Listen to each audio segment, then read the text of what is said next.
আসসালামু আলাইকুম ভিউয়ার্স। আশা করি আল্লাহর রহমতে আপনারা অনেকেই ভালো আছেন।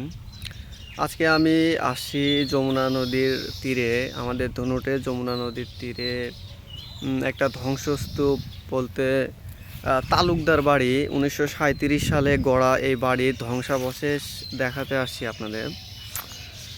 আপনারা দেখতে পাচ্ছেন এতটুকুই অবশিষ্ট আছে আর শুধুমাত্র এই দেখুন তালুকদার বাড়ি। ওকে, তালুকদার 1937 একটা সূর্য ঘড়ির একটা আছে, ঠিক আছে। দেখেন এইরকম অবস্থা। এখন বাড়িটার অবস্থা এখন ভেঙে চৌচির, আর তেমন কোনো মানে কোনো কিছুর অবশিষ্ট নাই এর সাথে।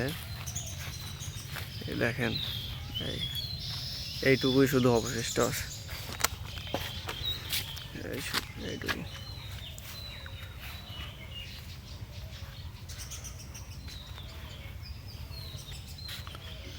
এটা আমাদের বগুড়া জেলার ধুনট উপজেলায় যমুনা নদীর তীরে। আমরা দেখতে পাচ্ছি এই জায়গায় এটা মূল সদর দরজা, গেট, যাই হোক। আর এই জায়গায় দেখতে পারতেছি একটা কবরস্থান। আমার মনে হয় যুগের পরিক্রমায় এটা মাটির নিচে তলিয়ে গেছে আর কি, আর এতটুকু অবশিষ্ট আছে, এতটুকু শুধু অবশিষ্ট আছে।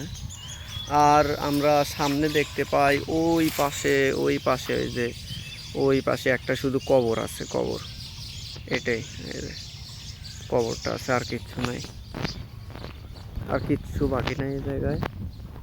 1937 সালে গড়া।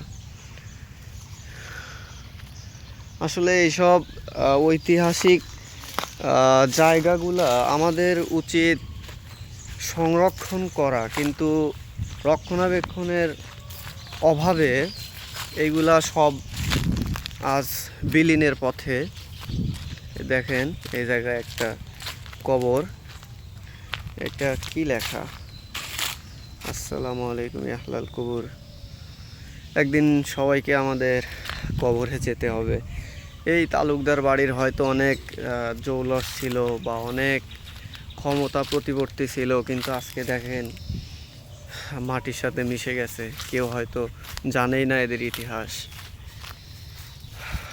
যাই হোক, আল্লাহ ভালো জানেন কি ছিল এরা। সবাইকে ধন্যবাদ। আসসালামু আলাইকুম।